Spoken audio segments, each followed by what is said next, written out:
চলতি বছরে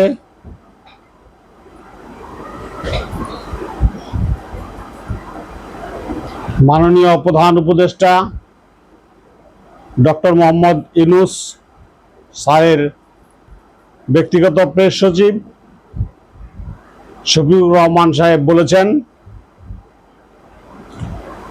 আমেরিকা যে বিশ্বব্যাপী শুল্ক আরোপ করেছিল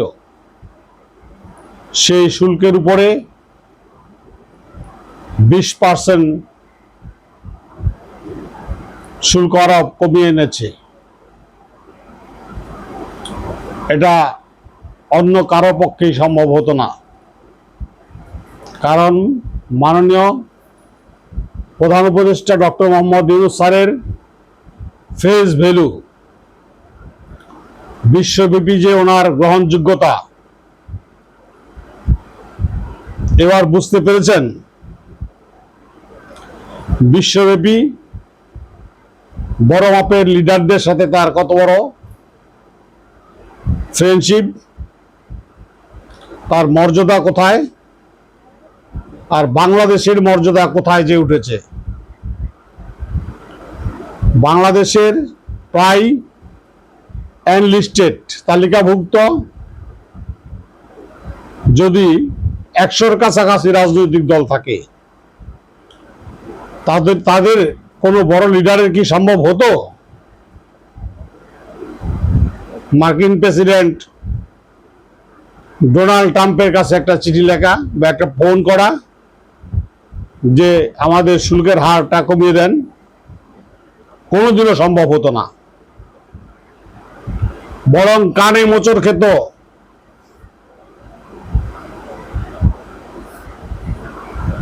এটা সম্ভব হয়েছে একমাত্র ডক্টর মোহাম্মদ ইউনূসের কারণে। সারা পৃথিবীতে এই লোকটি এই বয়সে নীরব, খুব নীরবে উন্নয়নের সাইক্লোন, উন্নয়নের টর্নেডো বাংলাদেশে বইয়ে দিচ্ছে। কিছু বুঝতে পারছেন? আজকে বাংলাদেশ কোথায়, ইজ্জত কোথায় বাংলাদেশের, সম্মান কোথায় বাংলাদেশের? বাংলাদেশ সম্মান ইজ্জত একটা পর্যায়ে যেয়ে দাঁড়িয়েছে, যে ইজ্জতটা একেবারে মাইনাস পজিশনে এসেছিল, ধূলিসাৎ হয়ে গেছিল, ব্যাংকগুলি লুটপাট হয়ে গেছিল। কেন্দ্রীয় ব্যাংক অর্থাৎ বাংলাদেশ ব্যাংকের রিজার্ভ শূন্য হয়ে গিয়েছিল। সেখান থেকে ট্যারিফ কমিয়ে ডক্টর ইউনূস কত বড় একটা কাজ করেছে আমাদের জন্য, দেশের জন্য। এইরকম নেতাই তো দরকার। ঢাকঢোল বাজাবে না, নীরবে কাজ করবে উন্নয়নের জন্য।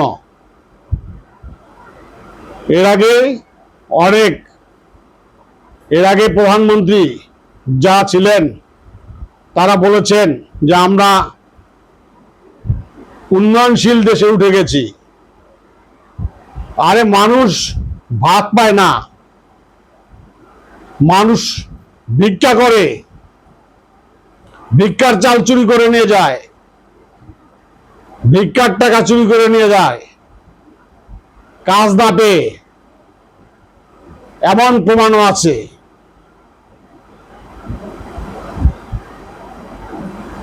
ভিক্ষুক শুয়ে আছে, এদিকে হিরোইন খায়, হিরোইনচি ফ্যান্সি খায়। যারা এদেশে ফ্যান্সি পাচার করে, যারা ফ্যান্সি বেচে, যারা ফ্যান্সি ডিলার আনে, যারা বাবার ডিলার আনে,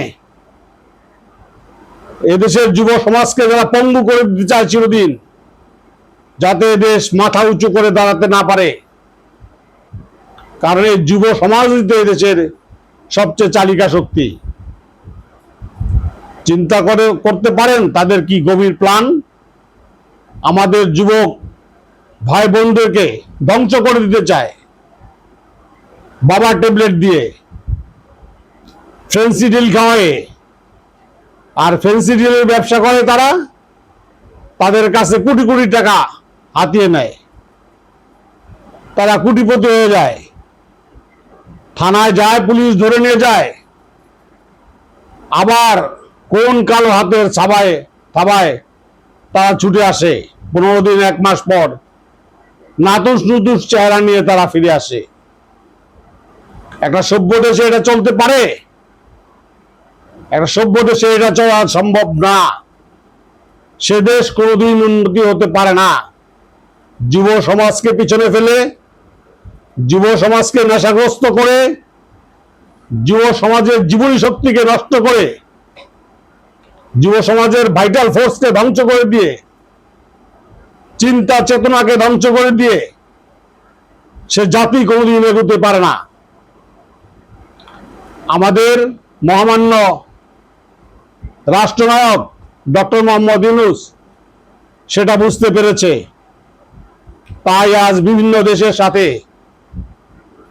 টেলিফোনে কথা বলছে, সরাসরি উনি দৌড়ঝাঁপ করছে, সরাসরি বিমানে বিভিন্ন দেশে যাচ্ছে যে এই যুব সমাজকে কিভাবে কাজে লাগানো যায়, কিভাবে বাইরে পাঠানো যায়, কিভাবে শক্তিতে রূপান্তরিত করা যায়, সেই চেষ্টা উনি করছে। অন্য কারো দ্বারা সম্ভব হয় নাই। অন্য সকল দল, কারণ নাম ধরে আমি বলতে চাই না, আমার এই বয়সে আমি দেখেছি সকল দল 500 টাকা দিয়ে 200 টাকা দিয়ে 1 প্লেট বিরিয়ানি খায়ে বাবার ট্যাবলেট দিয়ে জিন্দাবাদ জিন্দাবাদ করে। সেই লিডারদের উচিত তাদেরকে রিহেবিলিটেট করা, তাদেরকে অন্তত একটা চায়ের দোকান দিয়ে দেওয়া, তাদেরকে ছোটখাটো ব্যবসার পুঁজি দিয়ে দেওয়া। তা করে না, তারা তাদেরকে তাদের কাজে ব্যবহার করে। কথাটা সত্যি কিনা মিলিয়ে নিবেন। আমি গভীরভাবে অ্যানালাইজ করেছি, দেখেছি এদেশে ইন্ডিয়ান রন্ধে রন্ধে ঢুকে গেছে। আর যারা রাজনৈতিক লিডার, যারা পার্লামেন্টে আইন পাস করবে, সেই সমস্ত পার্লামেন্ট মেম্বাররা তারা ব্যবসা করে।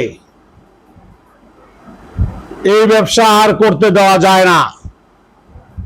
সেই সমস্ত লোকদেরকে তাদের বডিগার্ড রাখে, তাদের ব্যবসা বাণিজ্য দেখভাল করার জন্য তাদেরকে বাবা খাওয়ায়, তাদেরকে ফ্যান্সি ডিল খাওয়ায়।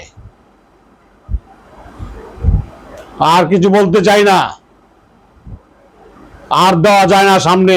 এরকম ভাবে আমাদের যুব সমাজ আমাদের চোখের সামনে নষ্ট হয়ে যাক, এটা আমরা চাই না। মহামান্য রাষ্ট্রনায়ক ডক্টর মোহাম্মদ ইউনূস স্যারকে বলবো, বিশ্বব্যাপী আপনার মর্যাদা আছে, বিশ্বব্যাপী আপনার গ্রহণযোগ্যতা আছে। অন্য রাজনৈতিক লিডাররা যতই লাফালাফি করুক, ফালাফারি করুক, লাভ দিয়ে পঞ্চম আকাশে উঠে যাক, কিন্তু তারা কোনোদিনও দেশের কোনো উপকার করতে পারবে না। এই যুব সমাজকে কোনোদিনও উন্নয়নের সুপানি নিয়ে দিতে পারবে না, কোনোদিনও তাদেরকে পুনর্বাসিত করতে পারবে না। আপনি তাদেরকে নিয়ে চিন্তা করেন, তাদেরকে কিভাবে বৈদেশিক ব্যাংক থেকে বিনা সুদে ঋণ নিয়ে বিদেশে পাঠিয়ে দেওয়া যায়, তারা যেন শক্তিতে রূপান্তরিত হয়, তাদের পরিবারগুলি যেন ধ্বংস না হয়ে যায়, তারা যেন নিজেরা স্বাবলম্বী হতে পারে। আমি আশা করব আপনি অন্তত এই কাজগুলি করবেন। আর সকল সংস্কার না করে নির্বাচন হবে না। চিরদিন একটা দেশ ধ্বংসের মুখে থাকতে পারে না। কয়দিন বাঁচবো আর? এইভাবে লুটপাট করতে দেওয়া যায় না, এইভাবে রাষ্ট্রীয় কোষাগার ধ্বংস করা যায় না। এগুলো অচিরেই বন্ধ করতে হবে। আপনার কাছে স্বনির্বন্ধ অনুরোধ, স্যার সুযোগ আর পাবেন না জীবনে, আর জন্ম নেবেন না পৃথিবীতে। আপনি দেশটাকে আপনার পরিচিতি দ্বারা, আপনার ফেস ভ্যালু আছে, আপনার ফেস ভ্যালু দিয়ে, আপনার প্রজ্ঞা দিয়ে, আপনার মেধা দিয়ে আপনি এই দেশটাকে, দেশের যুব সমাজকে শক্তিতে রূপান্তরিত করেন। এরাই হবে এদেশের আগামী দিনের পাঞ্জেরি, এরাই হবে এদেশে আগামী দিনের রাষ্ট্রনায়ক, এরাই হবে এদেশের আগামী দিনের পার্লামেন্ট মেম্বার। এই যুব সমাজকে ধ্বংস করে দিয়ে সে জাতি খুব একটা বেশি দূর এগোতে পারে না, তারা ভিক্ষার থলি হাতে নিতে হয়। আমরা এই ভিক্ষাবৃত্তি আর করতে চাই না। এই ভিক্ষাবৃত্তি থেকে আল্লাহর কাছে পাওয়া চাই। আপনি এই সমাজকে সুন্দর করেন।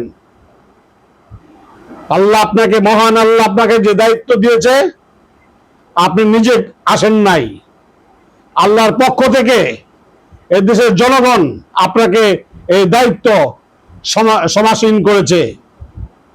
সুতরাং এই দায়িত্ব আপনি এড়িয়ে যেতে পারেন না।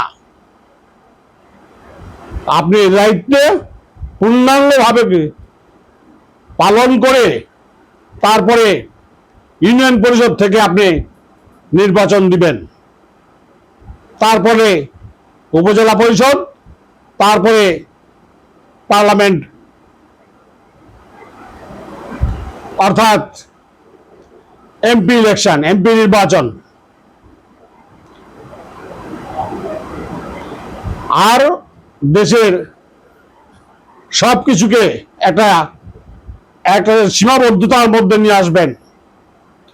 কোন পার্লামেন্ট মেম্বার কমসে কম গ্রাজুয়েশন ডিগ্রি না হলে সে পার্লামেন্ট মেম্বারে নির্বাচন করতে পারবে না। আর পিআর পদ্ধতি ছাড়া নির্বাচন হবে না।